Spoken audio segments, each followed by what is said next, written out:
Yes, this is our first social Sunday fan Q&A with Lomana Lua Lua, one of my personal heroes growing up, and it's actually a privilege to being able to have an insight of his journey in life and football. Lomana, first of all, I want to say welcome. This is this is big for me, and hopefully people listening wanting to hear about your journey. To start off with, just tell us about earlier on in your life sort of a thing, because you came over from Democratic Republic of Congo. So yes. Obviously, Lomana Lua Lua. A lot of people knows me, but most of the people knows me by Lomana Lua Lua. But some people obviously in Congo knows me by Trésor Lua Lua. So I was born in Congo, Kinshasa. Left Congo when I was 9 years old, and obviously moved to England. But before coming to England, we had to pass by Nigeria to get to England. So I stayed a little bit in Nigeria, and then obviously, finally got to England. So so I'm also an English boy.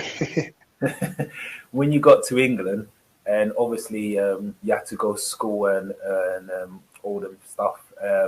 How was the transition from what you knew into sort of oil? It's actually, you're young, innit? So when you're young, you don't really think of it much. Obviously, as you get older, then you start to you learn a bit more of the reason why we had to move to England. But when you're young, you don't really think of it. You're just excited, and father taking you somewhere, you're going somewhere, so you don't really have much too much question to ask. I'm gonna go to my dad and say, "Why are you taking me? Why are you taking me?" So you was young, so you don't really know the reason why at that age. So you go to where the family are going, and then you just try. When you're young anyway, you're gonna adapt somehow to the environments, because you don't really have the brain to start thinking, okay, how these people will be thinking and all that. No. So you've moved to Forest Gate in East London. Tell me how Yes. life was in Forest Gate in East London like that. E7. E7. It was great time. I met great people. Obviously, back then when I came to England, that's when the Congolese community, we really used to be together. You kind of knew whose kid is there. You knew whose parents is there. So, like for me, I wasn't raised just by my parents or my uncle, auntie. I was raised by those other Congolese uncles and all that, because their advice as well. So, when a child is inside the mom's stomach, it's the mom's child, But when it comes out, it's everybody, because you seem to get all this different type of advice. So I was happy enough to grow up in an era where, as Congolese, we was really, really tight. So I couldn't go to somewhere and doing something wrong without an uncle having a go at me or telling me off. So, I'm happy in a way. I don't regret. I'm happy that I grew up in that type of environment, in that generation where, those leaders, that I had people that actually looking after me to make sure that I don't step out of line. Lomana, those that don't know, you used to be a gymnast, and talk me through having to choose whether you wanted to be a gymnast or a footballer. Do you know what?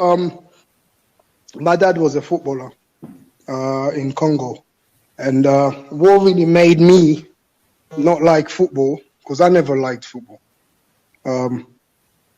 My dad, obviously, after winning a game, they used to go out with their friends, and he would come back home drunk.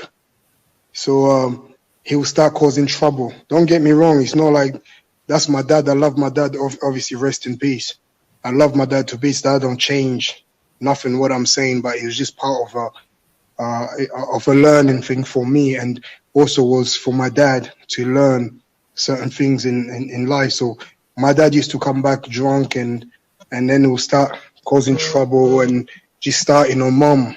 So basically, I saw all that, So I saw all that, and that made me not like football. Because for me, it was like, okay, the reason why dad is like that is because of football. So if he didn't play football, he will not be going out and mixing with his friends, and he will not be drunk. And so that was one thing from that. I learned that because of the football, that's why my dad's like this. So I didn't like football.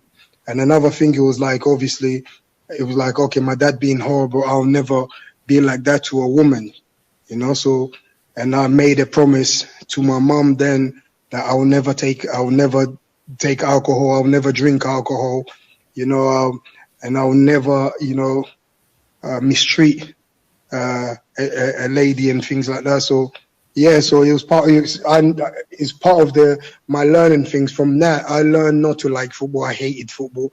I hated alcohol. So yeah. So it was that I didn't like football. So I built my love was in gymnastics. So obviously here in Congo, there was kids that go to school in the morning from 6:30 in the morning to 1ish, and then certain people go in from 2 to 5. So all my friends was afternoon. So I was the one that in the morning. And like I was saying, in England, there's certain things that we cannot have. In Africa, you can, I had those, obviously my dad bought me them little chimpanzee, them little monkey, like Tarzan monkey. So I had one, and that was like my pet. That was like my best friend. So every time I used to go to play with him, and he'll be doing a backflip. Oh, so yeah. I was copying what, and knowing those those little chimpanzees, they're very clever. So they kind of knew that I was coming in. I was learning what they was doing, so he became like a habit. And so that's when I built my love for gymnastics. So I started going in and doing gymnastics on obviously on the sand. It's not like we have in England, like a mat, a bouncing mat where you can do obviously backflip and not hurt yourself. But our one was just the sand, just pure. And they had them big truck wheels. Them big truck wheels, they'll dig it. Like they'll make a hole and dig it in an angle that you only see a little bit of it. So you'll be like that. So the other thing is like stuck that is underground. So you just see the top bit, so you can run and bounce on it. Yeah, and then obviously, that's where it was very dangerous, because few times I had to I broke my hands, and few times, because I remember even trying to do, like if you bounce, you're trying to do 2 in the air. Oh, I remember one time I landed on my neck, so I was like, for a long time I was like, oh, wow. With his neck. But it was it's part of it. But I loved gymnastics. It was entertaining, it was entertaining just to see what people can do just on the mat.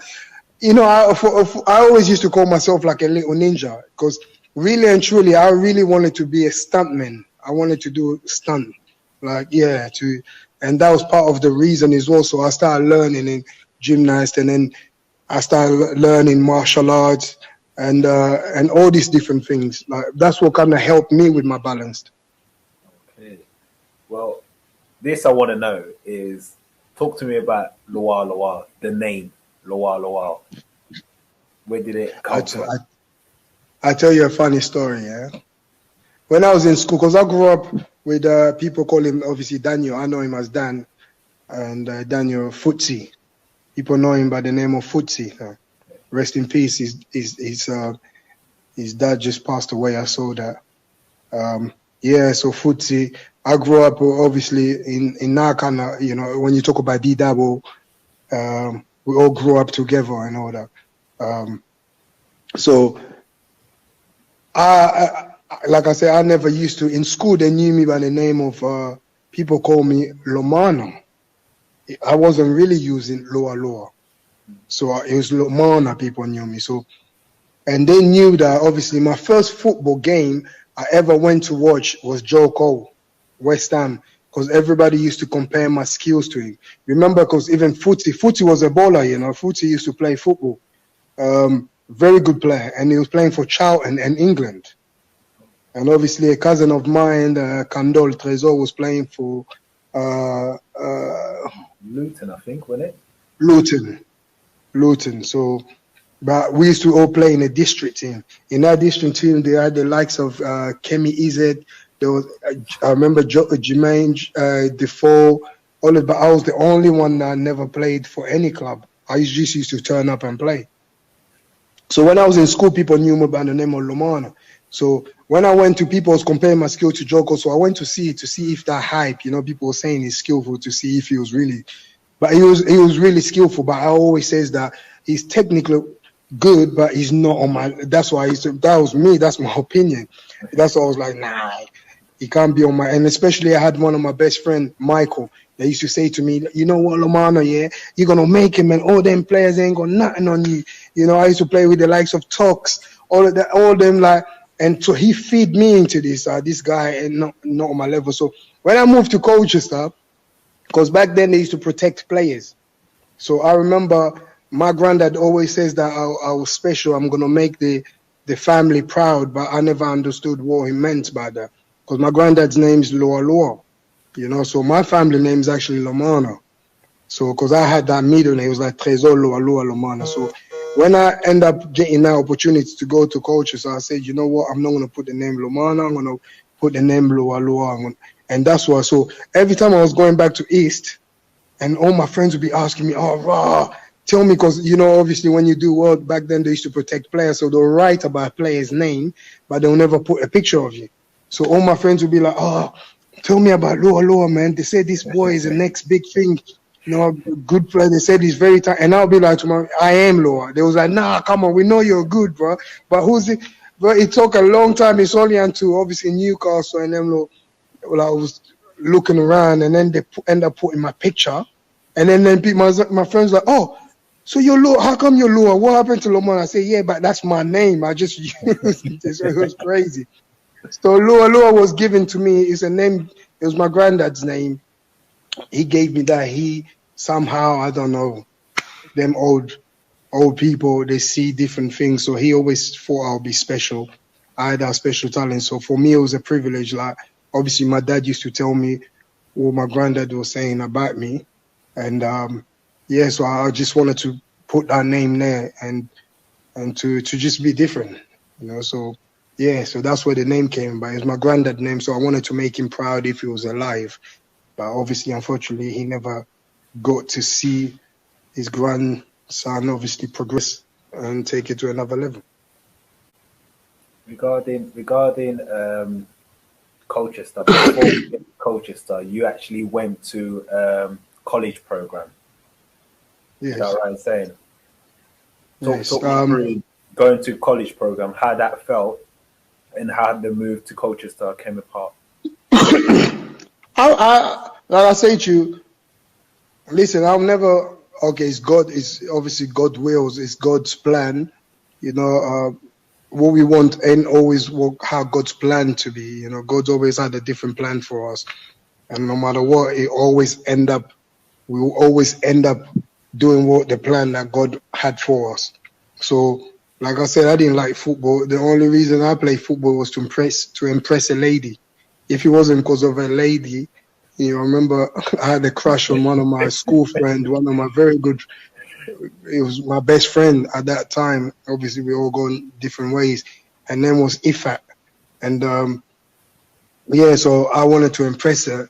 So one time it happened in obviously on school break and all that, and some reason everybody was in school. Nobody really went out in the play, so we all was in the playground. So, and I kind of knew I know how to play a little bit, because obviously I was my dad's ball boy, so I knew I can play. And I saw some of them, I was like, nah, I knew I can do better than the other people. So, and to impress that girl, I knew my skills will impress her. So that's how I ended up playing football. But not knowing, obviously, they was looking to build a school team. So, you know, God obviously sent Mr. Hat, my school teacher, you know, bless his heart. I've been trying to look for him for a while because I haven't talking to him for a while because he's always I always inviting him in my career because he was the first person to buy me a football boot. He was the one that believed in me.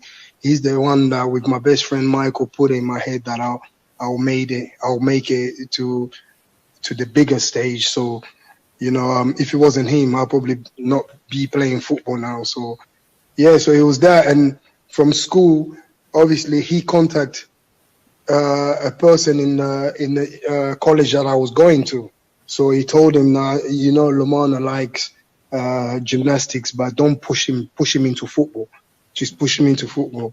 Again, in college, it happened because I didn't want football. It happened there was girls in that time in the playground, so it was just my way to show to try to be the man again. So so and obviously I was lucky enough because I only used to play when I want. When I don't want to play, I didn't want to play.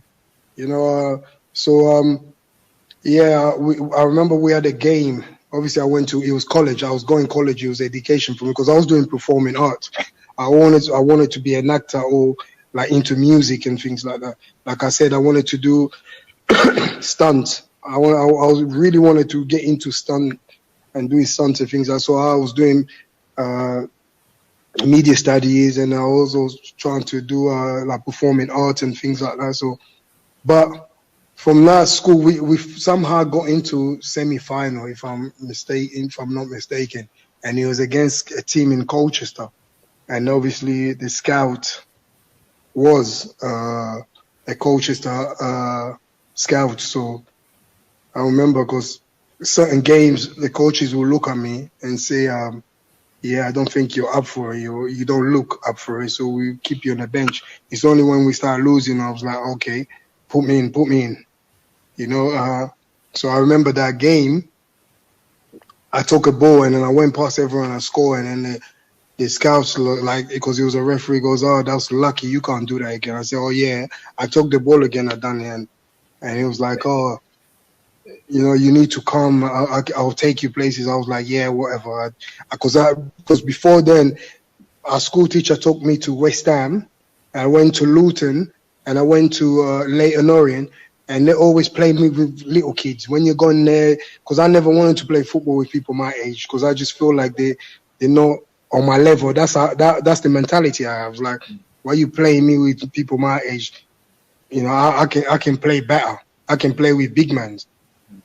I'm strong, and then it was too easy for me. So when I went there, they put me with people, so I didn't really want to play.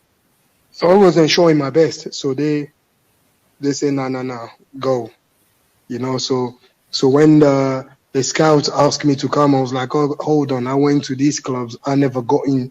So what made you think like I'll come to your place?" And then it was like, no, you got to trust me. So we end up, because it was a two leg. So we played at home, then we played away, and we played away. I did the same thing again. It was like, no. So he keep phoning the college teacher. So the college teacher passed him on to my school teacher. So them two together, they start calling my house. It was actually my dad actually kicked me out because this guy was calling them all the time. "Yeah, your son's gonna be this. You got to send." And her parents, African parents, school. So at one time, because they got fed up, and I remember I got myself into trouble. And then my dad was like, "Oh, take him. Take him." So I end up going to Colchester, but so that's when my things really changed for me. But it wasn't easy. So I was like, I've never been taught football. I've never had enough time in the youth system.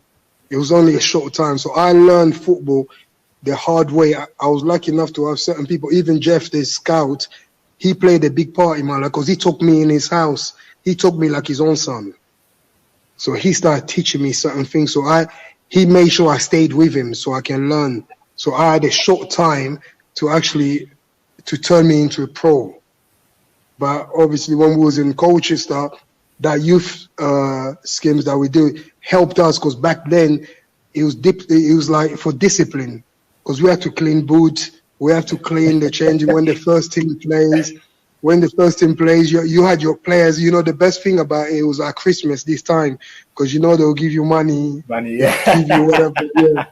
So, but I think it was the best thing. I think that's what kept us grounded. Yeah. I think, you know, especially for discipline, you have to, you learn to respect. You know, the best thing, like obviously the youth team coach was Mickey Cook. God bless him, a very top man. He tried everything to help me as well. But the best thing he ever did for us youngsters, he took us to a factory. So for us, like, we have to start at 7 and finish at 7. You know, just packing things. Like, bro, it was crazy. So he made us realize, listen, this is the real world. And football, you know, you're very lucky to have what you have.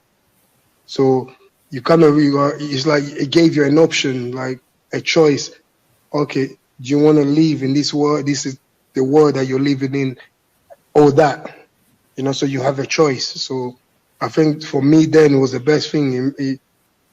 Remember, you're talking to a boy that came from Africa as a refugee, because I'm a refugee, because, you know, a lot of people always say refugees, that's this or that, this. No.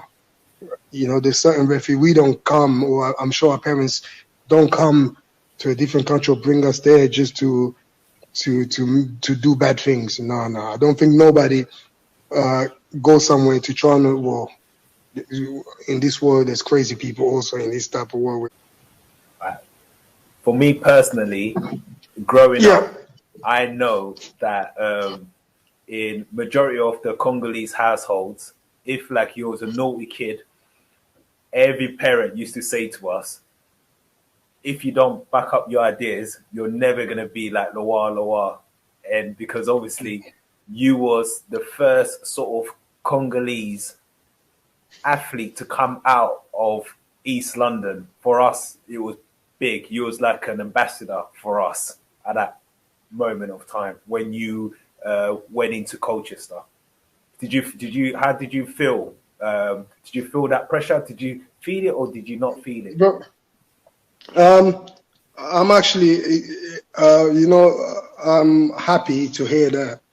You know, obviously growing up in East London, you know, obviously I can't go into details, but you know, most of my friends was doing most illegal things, you know. So, and for me, it was like I wanted to be that an example. I wanted to be that person that can break that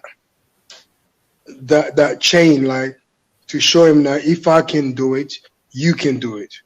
You know, to show him that you can actually live your life legally than doing whatever they was doing. You know, so I'm not blaming my friends. I think it was just part of an experience for us. You know, sometimes life wasn't meant to be all good or like perfect. You know, sometimes even a tree, when the tree's growing, there's different branches until they actually straighten up. So, you know, and I'm just happy, as you said that, I'm happy to hear that. It shows me that I did something right, and the dream that I had, like you just said it now, that's why I wanted to be that an example, especially as a Congolese. You know, there was no Congolese guy doing it in football, you know, so I wanted to be that first person to break that chain and to be someone that they can look at to motivate and inspiration for, especially for us Congolese people. So I'm happy to hear that. I'm really happy to. Yes, it was part of my dream to be an example that a younger Congolese person that can look up to and say, yes, if Trésor can do that, I can do that. I mean, when you was in Colchester, I don't think at that point the league actually was ready for you to come into the sort of men's team, because you was strong, quick, skillful. You scored like 21 goals in 68 games. Like, that's unbelievable at that age. Once again, bro, I never played football for goals. That's what people don't understand. I grew up as an African person. it wasn't about goals. It was about entertainment. It was about skills and making someone look stupid. And that's what I want. That's my happiness. It wasn't goals. Yeah, goals is just another way for me to keep up my gymnastics. Because obviously, as you play football, you sign a contract. You can't do other sports. So that was just a way for me, okay, to keep up. For me, it was just, okay, give me the ball. I'll make you look stupid. Give me the ball. Entertain. I wanted to entertain people. I always say to people, I wanted, even when I came on, like, even when as a substitute, if I come on 5 minutes, that 5 minutes, I had to make sure that someone, like, go home and say, oh, remember what Lua did? He did that match. That's what I want. I wanted people to really remember. Like, I just, because it's a dream that I had to be an example. And I was competing and against so many Nigerians, Ghanaians, South Africans. So there was all these different people that I'm the only Congolese, so I have to make my mark. I have to make sure that they respect me. I wasn't meant to was meant to be like that. So I think if all that went into my head, I'll probably be, a show off. I'll probably be one of those. So I learned to separate from young age. I think I was taught this. And when I was in Colchester, there was one guy, Jason Dozel used to like really. I was his book boy, so he really used to school me and Soji, So I learned to separate Lua Lua from Lomana. So I learned when I'm in my house, I was me, so I never took the Lua in the house, So it stayed outside. So, and I think that's what keeps me grounded. So it wasn't okay. I scored all these goals because I thought, like I'm telling you, that goals didn't mean nothing to me. That's why my partnership with Yakubu in Portsmouth was so good, because Yak was a goal scorer. I never was a goal scorer. I never was a number 9. I was a number 10 or a winger. So I didn't have that mentality of like in my head I need to score goals. If I score goals, yeah. But it was like assist, entertain people. That was my mentality. So, but it was amazing when you look at it now and I say, wow, for someone who never wasn't taught football to go into that league, and especially never even played amateurs or things, to go in there to do what I did. And yes, I look at it now, and obviously I have some friends in football when they say, bro, you was a baller. I say, yeah, right. But I thank God for that. I thank God that for the blessing that he gave me, for the gift that he gave me. How did the Newcastle move? I'll tell you about Newcastle move. We was in in Colchester. We was fighting for relegation. We were fighting to stay up, and a new coach came in, Mickey Wadsworth. So when he came in, he didn't play me.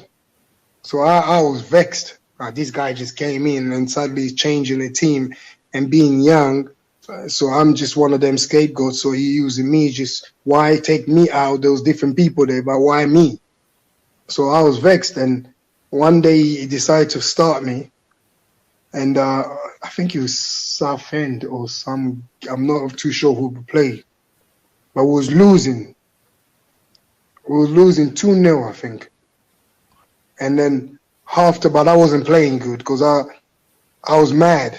Like, this guy is trying to use me, and then he didn't play me other games, and then now decide like to play me. So I just feel like this guy was disrespecting me.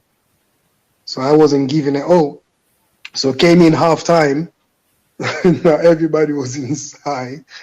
So he turned around to me and said, he said to everyone, out, and then you stay. Come on, man, I'm from East London, bro. So I had my guards up, ready to fight. So then, bro, he took me under, he sat me down, arms around me, and just said to me, like, listen, you're like my son. I love you. I know your skills and things like that. Listen, I know what you can do. I know you can win us games. Win me this game. So help me stay up in this league.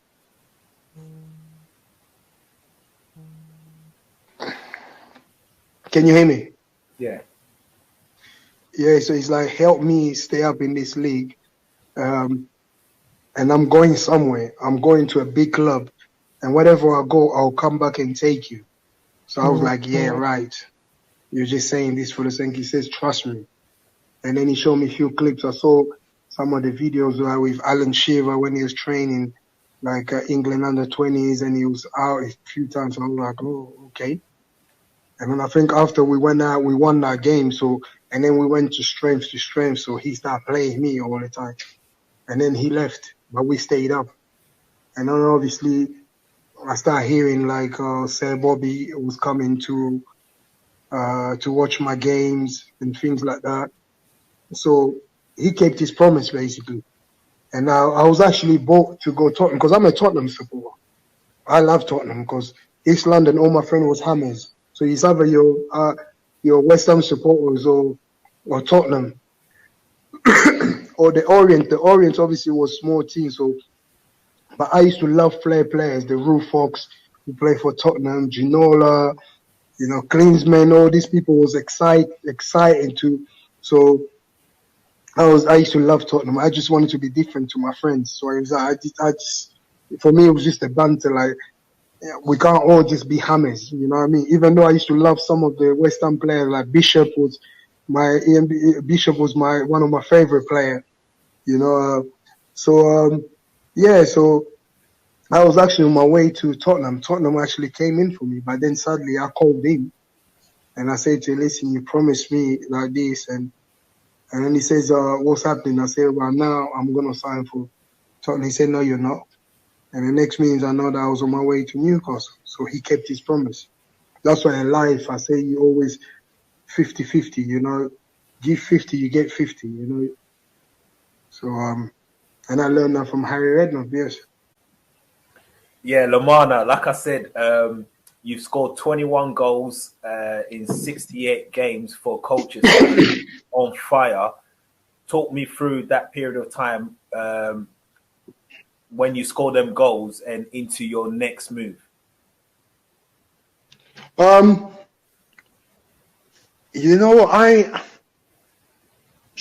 want the coaches that really protected me. So, bro, nothing. I never used to be phased. I wasn't phased. I wasn't. In my mind, it was just like I said. One thing in my mind, it wasn't money. It was just my motivation was I need to do this for my friends to see. So all them goals at that time, I never really thought. Even some of the goals and like you said, some of the things I did, that never clocked into that never actually was like, oh yeah, I did it. Never. I never thought of it like that. So this is what I say. I think certain things wasn't meant to was meant to be like that. So I think if all that went into my head, I'll probably be, a show off. I'll probably be one of those. So I learned to separate from young age. I think I was taught this. And when I was in Colchester, there was one guy, Jason Dozell used to I was his book boy. So he really used to school me and Soji, so I learned to separate Lua Lua from Lomana. So I learned when I'm in my house, I was me. So I never took the Lua in the house, so it stayed outside. So, and I think that's what keeps it grounded. So it wasn't, okay, I scored all these goals because I thought, like I'm telling you that goals didn't mean nothing to me. That's why my partnership with Yakubu in Portsmouth was so good because Yak was a goal scorer. I never was a goal scorer. I never was a number 9. I was a number 10 or a winger. So I didn't have that mentality of like in my head, I need to score goals. If I score goals, yeah. But it was like assist, entertain people. That was my mentality. So, but it was amazing when you look at it now and I say, wow, for someone who never wasn't taught football to go into that league and especially never even played amateurs or things to go in there to do what I did. And yes, I look at it now and obviously I have some friends in football when they say, bro, you was a baller. I say, yeah, right. But I thank God for that. I thank God that for the blessing that he gave me, for the gift that he gave me.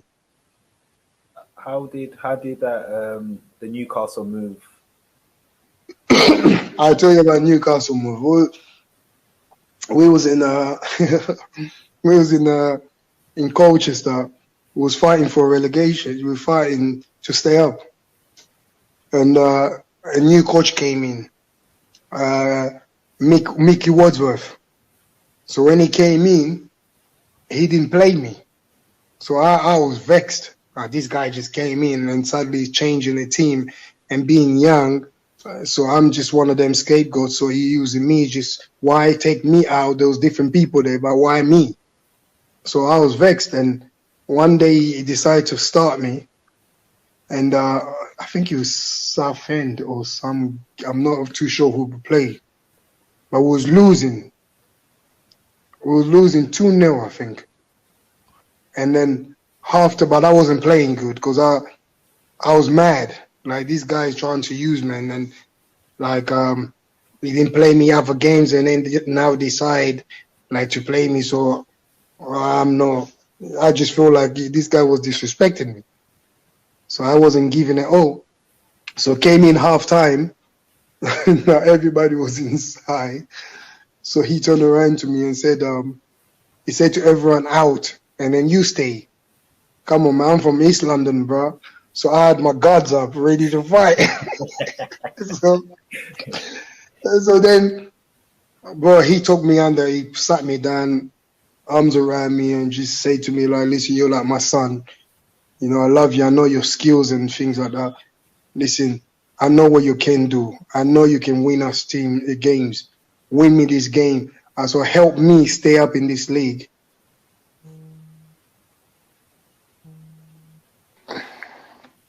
Can you hear me? Yeah. Yeah, so it's like, help me stay up in this league. And I'm going somewhere. I'm going to a big club. And wherever I go, I'll come back and take you. So I was like, yeah, right. You're just saying this for the sake. He says, trust me. And then he showed me a few clips. I saw some of the videos with Alan Shearer when he was training, like England under 20s, and he was out a few times. So I was like, oh, okay. And then I think after we went out, we won that game. So, and then we went to strength. So he started playing me all the time. And then he left, but we stayed up. And then obviously I started hearing like Sir Bobby was coming to watch my games and things like that. So he kept his promise basically. And I was actually bought to go Tottenham because I'm a Tottenham supporter. I love Tottenham because East London, all my friends was Hammers. So it's either your West Ham supporters or Tottenham. Or the Orient. The Orient obviously was small team. So, but I used to love players, the Rue Fox who play for Tottenham, Ginola, you know, Klinsmann, all these people was exciting to. So I used to love Tottenham. I just wanted to be different to my friends. So I just for me, it was just a banter. Like, we can't all just be hammers. You know what I mean? Even though I used to love some of the West Ham players, like Bishop was one of my favorite players. You know, so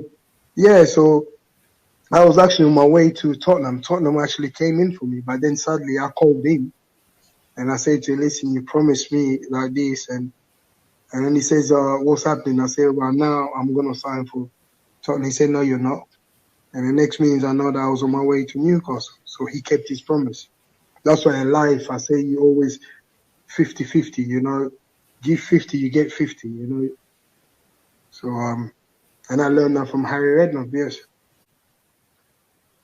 Yeah, I mean, the level that you was at with the likes of Alan Shearer, David Ginola, Lauren Robert, Nobby Solano. I mean, Kieran Dyer, you cannot talk not to me mention through those training people. and everything. Kieran Dyer, Craig Bellamy. Come on, man. Respect to these people, bro. Jermaine Jennings. Wow, there's so many people there.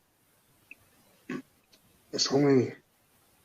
Talk me through that environment, like in comparison to obviously in Colchester, no disrespect, but that's a different level. Yeah, you have to, the person that took me under his wings, like took us under his wings, was like Kieran Dyer for the youngsters.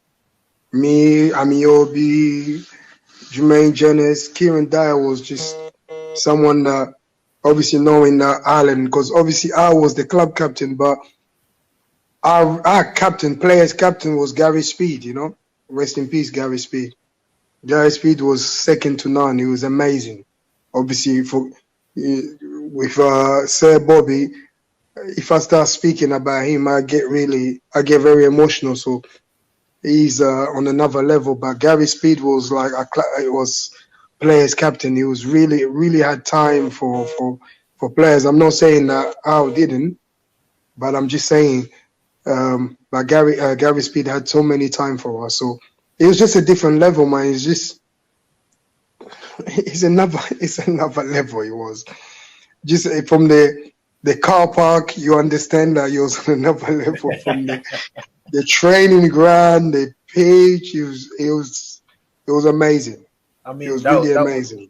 that was great for you to have the best education under Sir Bobby Robson. Yes. He was more of a father figure than a coach. So he was trying to do something that Sir Alex Ferguson that did with the likes of Paul Scholes, Beggs, uh, Giggsy, so he made those generations. So that's why he mixed us the old and youngsters, but he was preparing us for 2-3 years time, for us to get to know each other's game. But obviously when Rooney came about, nobody wanted to be on the bench. I hated it. I remember a few times I used to go to Sir Bobby and say to him, listen, why you bring me here? I was happy in Colchester. I was living my life.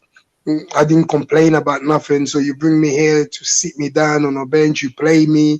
Few games you don't play. But he was schooling me because I never was taught football. So I came in. Now, this is a guy who gave me 3 videos of phenomenal Ronaldo, Maradona, and Pele. He wanted me to study them, so yeah, so this guy really schooled me, was teaching me football. So it's only when I went on loan in Portsmouth, when I went to Portsmouth, then I realized, oh, this is what he was trying to do. I mean, And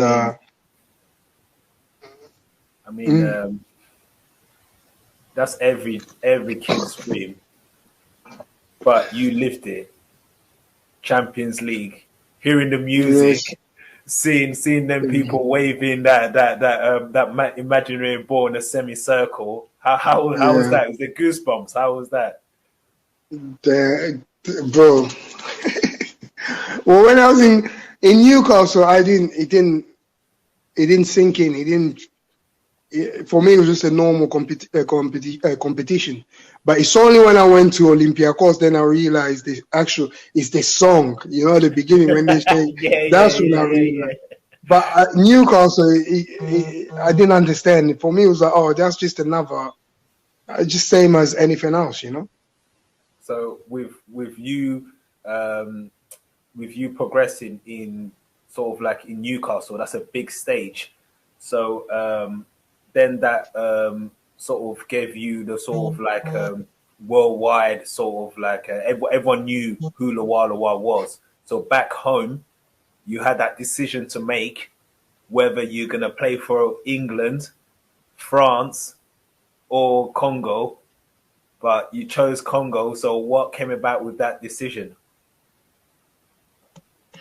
Um, Congo. Why I chose Congo, Lomana, we're bro? gonna do It's that bit again. We're gonna do that bit again because your camera froze. Can you hear me? can you? Yeah, Okay, yeah, go. Uh, yeah. What did you let's say? let's Sorry. let's let's do that question again. Um, so at that time period, you was really at a high level in Newcastle, but then Lua Lua as a brand was worldwide known, and especially in your native Congo, and you had the opportunity to play for England, France, or Congo as a national team, but you chose Congo. How did that come about? Well, I always saw myself moving back home. I always I always knew that I have an assignment back home especially when I finish football. You know, so it was only right for me to go and represent my country, because I obviously don't not to be bad, or not people not to take it the wrong way. England gave you that platform. England's like a second home for me. It's like I was adopted. I'm an adopted child. Like, you know, England adopted me, but my real me blood is Congo. Is back. You know what I mean? I'm African, so I wanted to go. I wanted to represent my country. Don't forget, from the beginning I told you that I had a dream to make it high as high as possible, to play as high as possible, to give those people an opportunity, to give them a dream, for them to see, to be an example, for them to see that someone from Norway, a refugee from Norway, that made it, and making it wasn't just playing. You know, in football, the only thing probably I didn't have that luck, is to have that medal of the World Cup.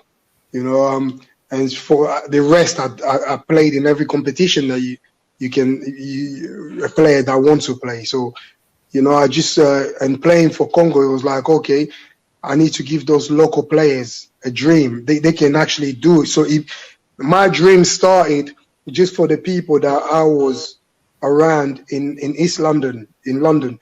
But then it became big. It became not just people in London, but everyone, especially for people in Congo. So it was only right for me to come and represent my country, to sell them dreams, that, you know, and to give them those opportunity to bring in something different from them, like professional life, professional football.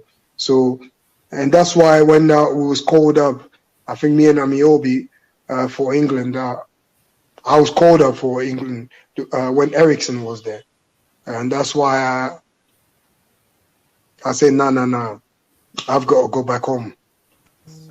I mean, like, that's my me personally. I said that's where my heart's always been in Congo, and that's why I'm here as we're speaking. I'm in Congo because part of my dream also, why not, to be part of the federation of Congolese, to bring football level to bring football to another level, to a professional level.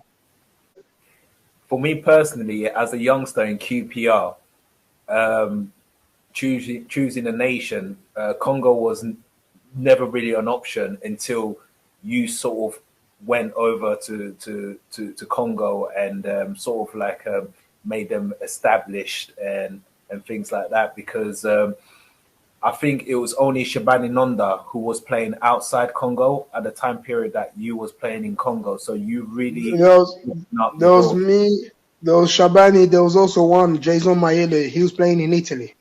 There was like 3 of us.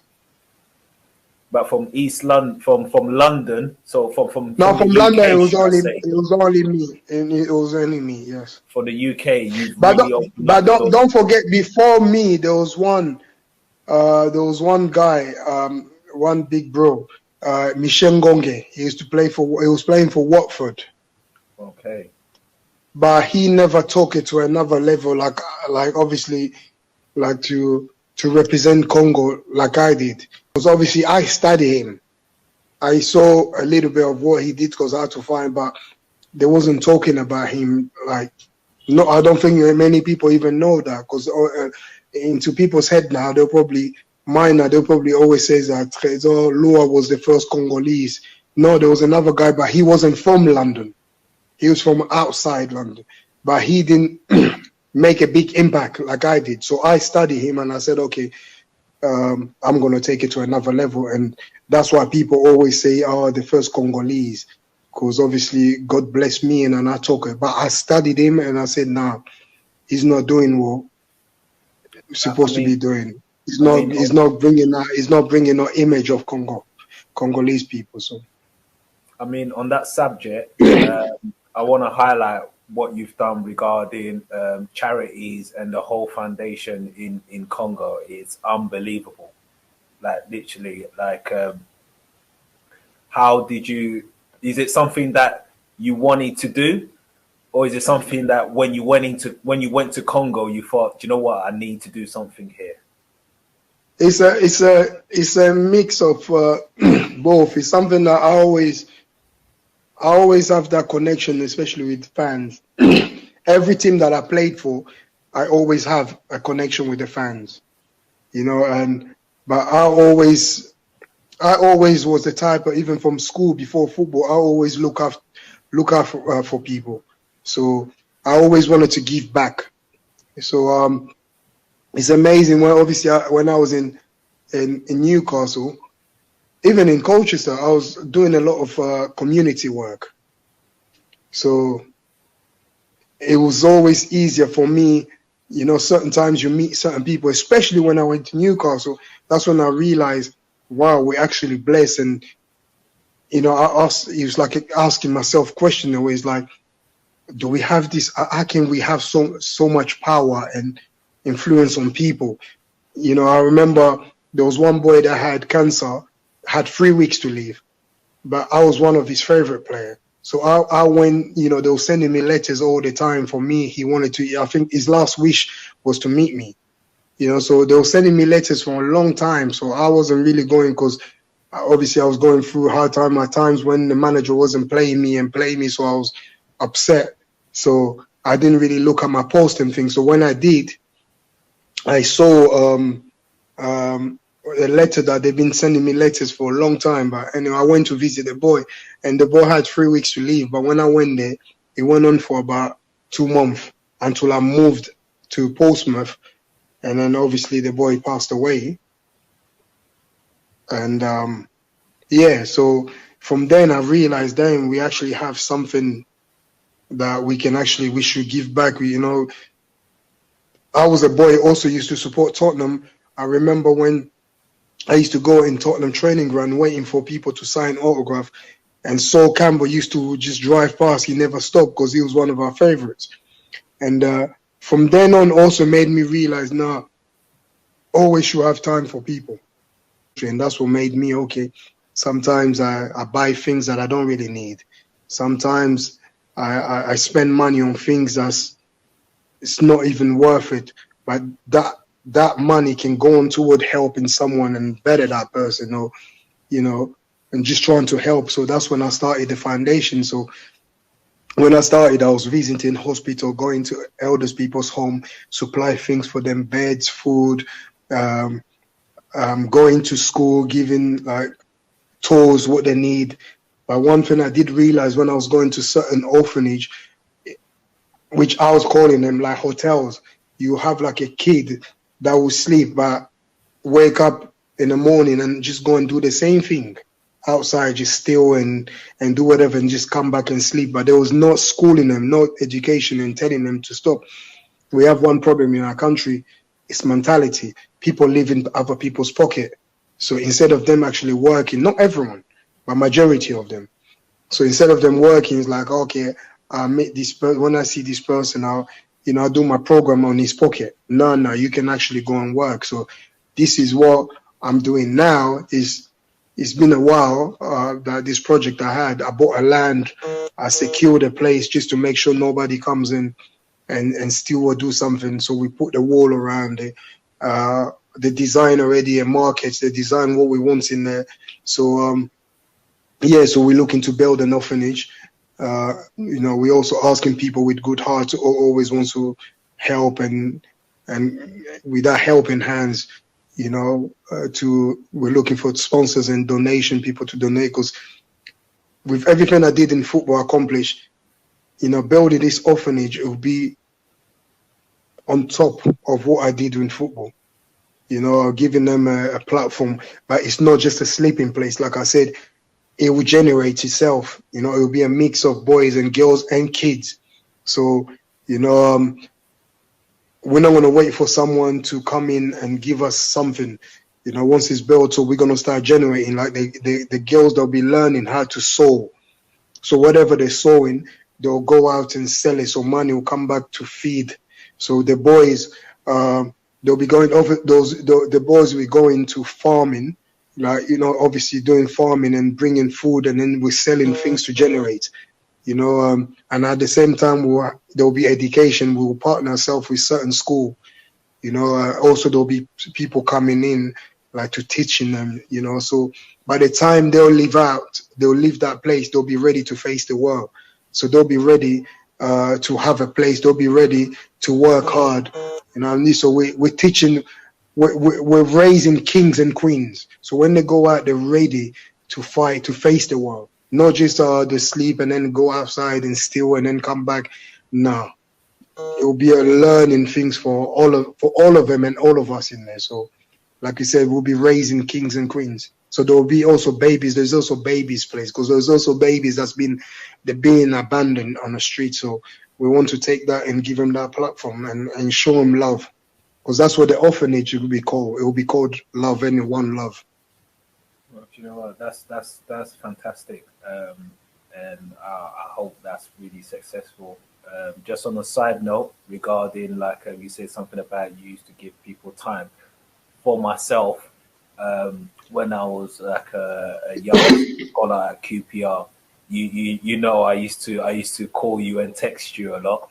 The fact that you just replied to me, I used to think, wow, like unbelievable. You didn't need to, because you had the whole nation calling you and asking for advice and asking you for various things. For you to reply to me, I was just over the moon. And when you invited me to your house in Portsmouth, it was just like, wow, I can't believe this guy's doing this. He should have to do this. It's like we wasn't like sort of like blood, but you've embraced me, and for me, I will always have your back sort of thing, because you've given me that time sort of thing, and I think that was massive for me. Appreciate that. Leading on to that, I'm gonna go on to Portsmouth. A lot of things are starting to make sense to me now when you talk about Portsmouth, because Portsmouth, I think that's when you blossomed, and in particular, now you've told me that you used to be a Tottenham supporter. When it was like 2 games a season, when you played against Arsenal, Lomana, I swear down, you're a big brother to me, but I didn't like you them days. Yeah, when you played against Arsenal, yeah, because you was turning up. You was turning up. Why? You was turning up. Why? My team. But you got the answer. I'm a Tottenham supporter. I was a Tottenham supporter, It and makes then sense plus, now. Because I I used was, to think that. but don't get me wrong. When I talk about, I said East London. You know, there was obviously clubs like Arsenal. And Arsenal is always like, especially for black people in a way, no disrespected. Arsenal was a black team in a way. You know, a lot of black support, especially with the Ian Wright being there, because who didn't love Ian Wright? What a legend. You know, so, you know, you had all these different Patrick Vieira. So Arsenal was always, and for me especially when I was in Portsmouth, I told you, with Sol Campbell, like driving past and not signing an autograph. That's when in my head it was like, okay, you wait. When I make it, I'm gonna destroy you when I play. So it was like, I remember when we used to play, I used to say to Yak, bully Sol. Just fight like physically, bully, and then I'll take the ball. But obviously, so we became very good friends when he came to Portsmouth. Legend, another legend, too much respect for him. So it was like that, you know. Yeah, so for me, it was like, okay, Arsenal, everybody was, you know, but you always want to play against the best, and Arsenal were the best, Yeah, you but know, so. I mean, when you was playing, the stuff that you was doing, I remember you against Man United, you was making like gigs, like you sort of cut the ball and gigs kept sliding. I'm thinking that's Ryan Giggs. In the Premier League, it was like I think the only time at that time it was just 2 people doing that. Is you and JJ Okocha were doing like playground stuff in the Premier League. I'm a student of all that, JJ Kanu, and like obviously the Yoboa. So for me, like don't forget that not just I was I was also an ambassador for Congo. So, you know, Africa itself. So, and Man U, Arsenal, they were big teams, and you always wanted to compete with the best. You always wanted to see, you know, what level you are, you know. So those teams is like playing with those players can only bring the best out of you. So it's like you either you raise your game or you go down. So I was determined. I had an ambition for people to recognize me, for people to recognize my talent, for people to say, okay, he was, you know, because it's a chain for African players, you know. So I wanted to be in that history book of being an African player that came in and done really well in the Premier League. So, you know, yeah, for me, I was really, I was in a mission, and for me, it was like to put Congo on a map. And like I said, it wasn't easy, you know. And Portsmouth was just a place where I've learned what Sir Bobby was teaching me, and from what I learned from Colchester, from Park. And Harry was amazing. Harry was probably one of the best manager probably I played. Harry gave you 50, and then you got like he's like 50-50. So Harry let me brought out the football I know, that he let me go in there and just, that's what he used to say, go and win me games. That's what Harry was saying, just go and win me games. Like, he used to tell, like, obviously the Yaks, yeah, he used to tell Yakubu, like, make sure that Lou is okay, like, you know, like, because obviously I wasn't sleeping early, so he used to, like, send Yak, speak to Loa, just make sure you win me games. Well, Harry was amazing. I love Harry, you know, so nothing but respect for him. So Portsmouth was amazing. Like I said, part of my motivation, part of the things that kept me going also was the fans. The fans gave me an extra energy from Colchester, Newcastle, Portsmouth, Olympiacos, wherever I went. It's the energy of I was getting feed. Is that I was getting strength from that energy of them, like them chanting the name, singing names, and like, it's amazing. Everywhere that I've played, I have a song for every team that I play. The fans always, so that hearing that, even though sometimes you feel like, I'm tired, or you're stressed at home, game. Now once you hear that, oh, it's like a wake up call for you. It's a trigger that just, oh, you need, come on, man, what's happening? You can't let these people down. Yeah. You know, so yeah, it's amazing. I mean, you've since Portsmouth, you've played in various countries. So you've played in Qatar.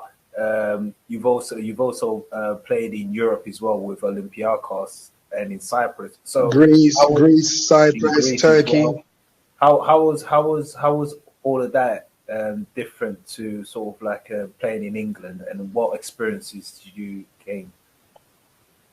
Obviously England, it was quick. Everything was quick, very attentive. Like when you leave England, you go outside. It's like it's so technical now. You build your game, you know. So in England, it's like you go. By the time you come back, the ball's gone again. Channels. So when you go outside, it's not channels. It's like you take time. You know, Ian Holloway, when he was my coach, he was like explaining football to us. And he said to me, you know, like, you know, a woman. When you meet a woman, what do? You chat her up, you start talking to her, and then everything's all good. You know, you start to touch her, and at the end, you want to score. He said, just like football. Obviously, when you pass the ball, you're passing around. Your team is like touching a woman's body. But at the end of the day, you want to score a goal. You know, and so it's... It's at the end of the day, it's all football. I went to different countries, obviously different atmosphere, different way they do things, but it was all about football. On a pitch, one thing I learned from Sir Bobby was like, you're the king of the position that you play. So whenever I went on our pitch, and that's what Harry is also. Harry also is amazing at man-to-man management. So when he was on a pitch, I was better than anyone else, but I wasn't talking it. But I was showing it on the pitch. You're not making me look stupid. You're not taking my place. You know, so that's the mentality I had. So for me, it's like I came, I see, and then I'm taking over. So everywhere that I went, I wanted to be one of the best, if not the best, but one of the best. So I didn't let nothing phase me. I didn't let whoever I'm playing with, whoever, because there was different top players I played with. But for me, it was like, okay, they need to know law. So what got me there is what I was doing. So if they bought me because of what I'm doing, so I need to take it to another level one. So yeah, and one thing I was gonna say about you saying that you was calling me, bro. When I was younger, also I used to call Andy Cohen and call him all the time to ask him for advice. So Lomana, regarding Woven Cross FC, you know what I'm doing with the town, the team, and what we're trying to develop in the community regarding the youngsters. What's your input on that sort of thing? This is what I was gonna say. About me inviting, because I didn't finish about you calling me and me responding. It becomes like a chain in it. So it's a chain. It's like what I pass on, the love that I'll show you, you can also pass it on to other people. So that's how you build a chain. I had someone also, when I used to call Andy Coy, he was responding. So I pass on, you call me, I respond. I'm sure there's other people calls you as also, you respond. So you learn only, you learn only what you learn, the love that you get from other people, that's what you pass it on to another. And maybe you might think, okay, what is he trying to say? Because of what I showed you, probably it has played part also of you doing what you're doing now, community work now. I respect nothing but respect, because giving back is always the best for me. I always love a person that give back to you. Take that time, because not only you're doing it for yourself, but you're also giving those youngsters platform. You're giving whoever coming in platform. You're selling a dream for them. You're giving them, like, they can actually have that motivation. They can have that someone they can look up to. So respect, and I encourage you to carry on doing.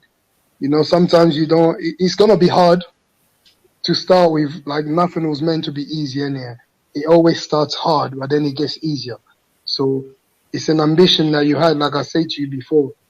Chase your dream and go for, because if it's in your heart, then go for it.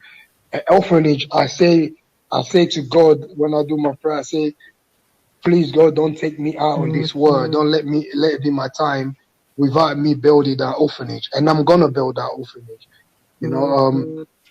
Obviously, so you already have your mind of doing that. You set your mind to doing that, to build something. It's a beautiful thing what you're trying to do. And I commend you. I respect. I said anytime you need me, I'll be there. You're doing something good. You're really doing something good. Yeah, on that note, Lomana, I'd like to thank you. Hopefully, this has given fans and younger players an insight of how you progressed into football and into the man and the brand that you are today. Also, for me personally, you're my hero. I'll tell you that for fact. I tell anyone, I've told people that you are my hero. You are inspiration for me. Thank you. I inspire myself to be even a third of what you've achieved and you've become during football and outside of football after you've retired. And I wish you all the best on whatever you're going to do. Hopefully, when you come back to England, you'll come and watch Woven Cross FC. We'd love to have you. Yes, that's 100%. Definitely we're there. And see you soon. Hopefully, your son will be playing for us at some point. Hopefully. Yes. So, yes, hopefully my son will be there. No, thank you for having me. Sorry about with all this long. I'm in Africa, so sometimes things do happen, but I appreciate that. I'm proud also of you, of who you have become. So you're doing good things, and I say anything that you do, if you put God first, things will go smooth. And it's all about determination and ambition. Once you have that vision, it all starts with an idea, and then you visualize it, and then you draw it down, whatever, and then you bring it into life. So, and that's what you're doing. You started with your team, and you're gonna bring it back to life. Now, sometimes you come, you see, and then you take over. So, I pray that you take it all away, which I know you will. And it's a beautiful journey, I'm going through a transition, you're going through a transition. So it's all about knowing, in life, you become stronger once you know your strength. And that's when you take it to another level. So respect. And with all the people that follow us, all the fans, look after yourself, and health is important. And with all these corona things happening, just make sure that you look after yourself, and God bless us all. And Merry Christmas and Happy New Year to everyone. Thank you, big bro. Speak to you soon. Bless, man. That you give it to me and just me only. Girl, you chosen.